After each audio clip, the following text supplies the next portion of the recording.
Lorenzo, Enzo, Ramirez stood at the edge of the AGT stage, feeling the world tilt beneath his feet.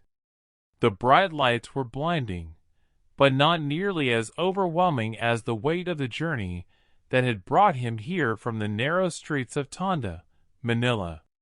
His heart pounded in the same rhythm as the jeepneys that used to roar past him every morning as he helped his mother set up their tiny food stall. He remembered the smell of charcoal, the sting of the smoke in his eyes, the way his mother's tired hands shook when she counted the few pesos they had earned. Those hands had raised him.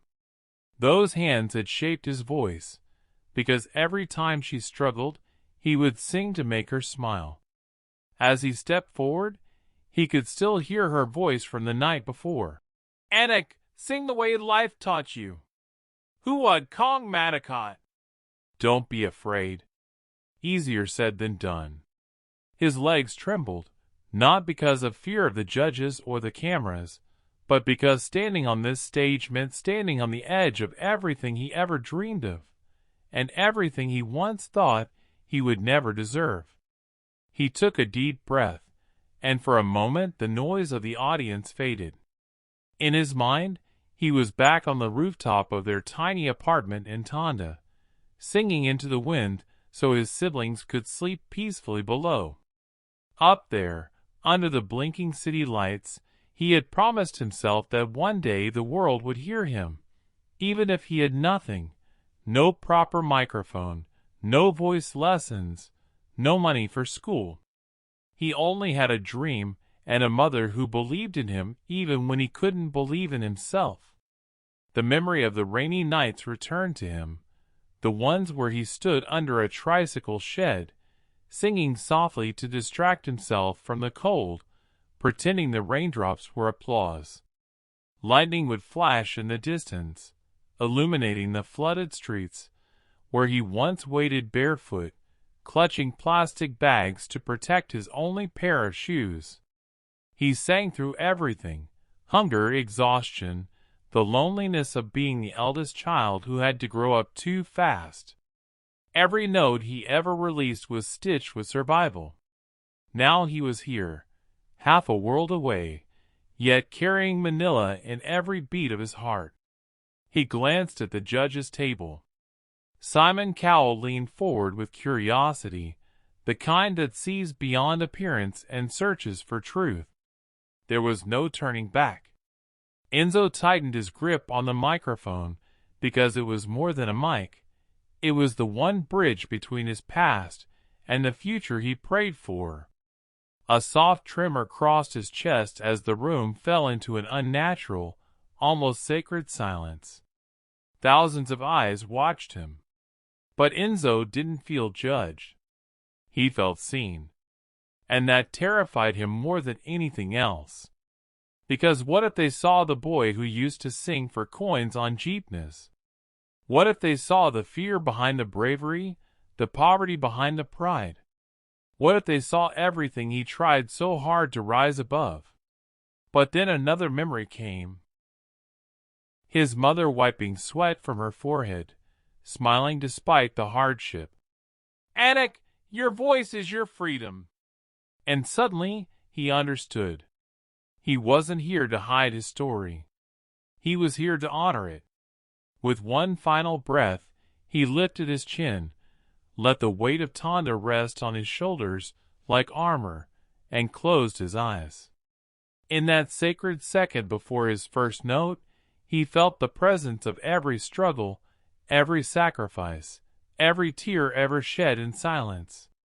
And when he finally opened his mouth to sing, he poured out not just music, but the soul of a child who refused to surrender to life's cruelty, and the heart of a man who dared to dream beyond the borders of the world he was born into.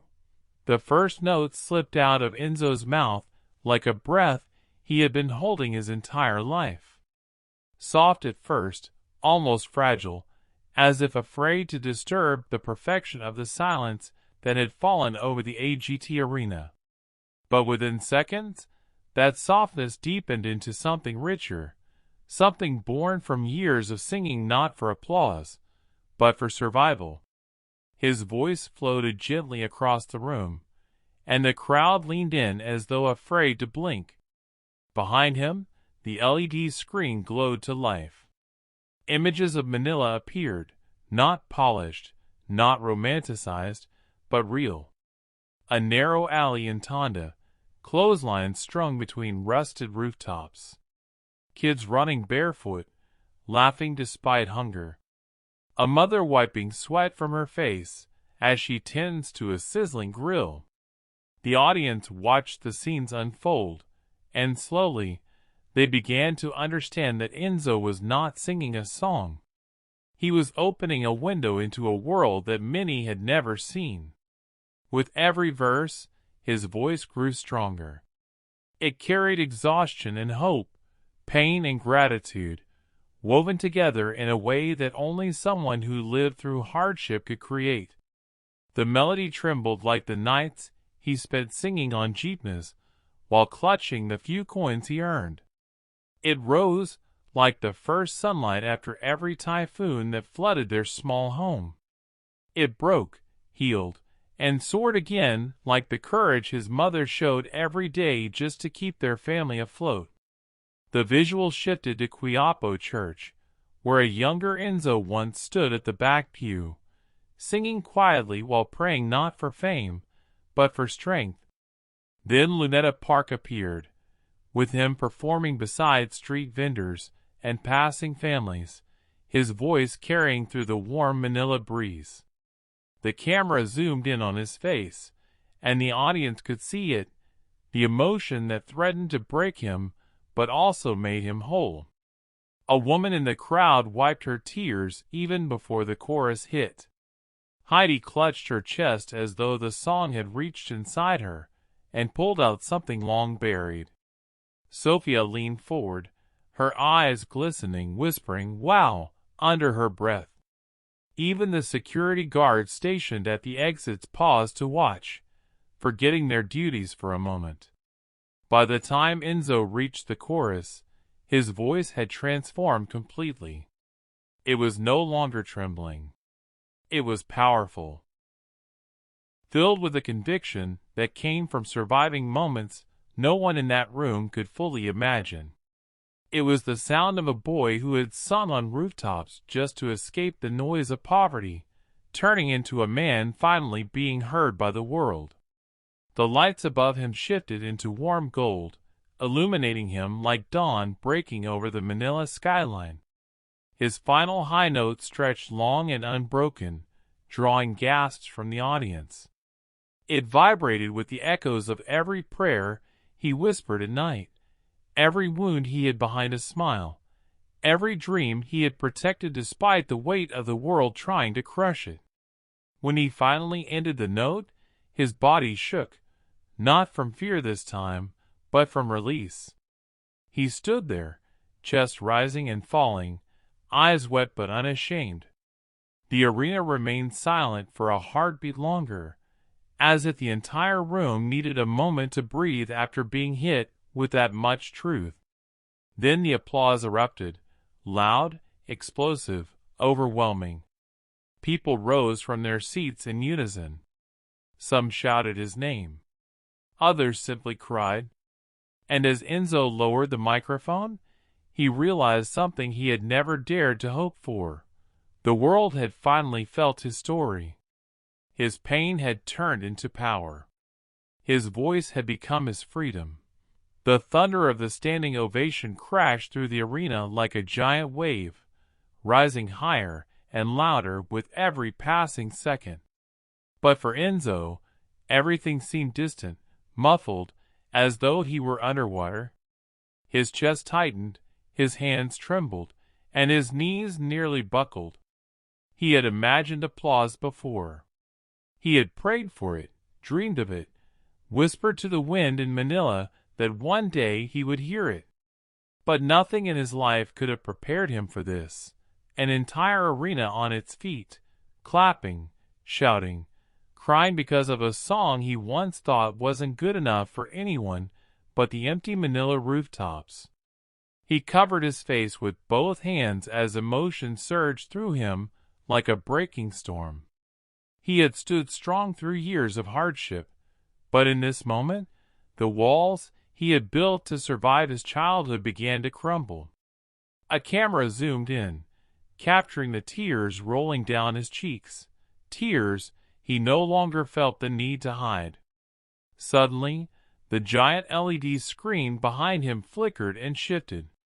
A live video feed appeared, shaky and dim, but unmistakable. His mother's face filled the screen.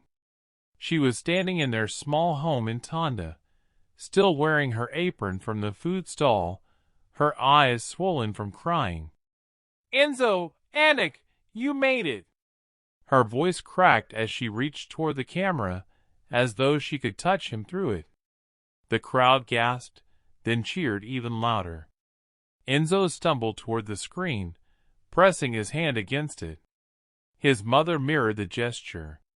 For a moment, Tondo and Los Angeles existed in the same breath. The same heartbeat. The same miracle.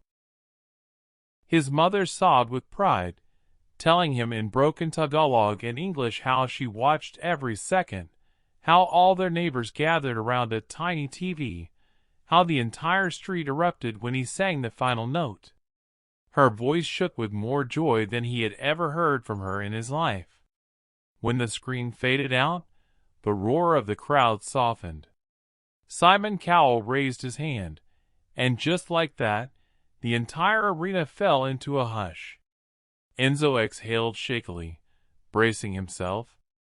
Simon leaned forward, elbows on the table, eyes focused not on the singer, but on the soul still trembling in front of him.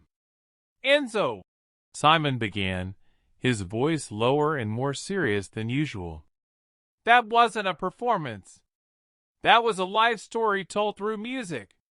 The audience murmured in agreement, but Simon continued, his gaze piercing.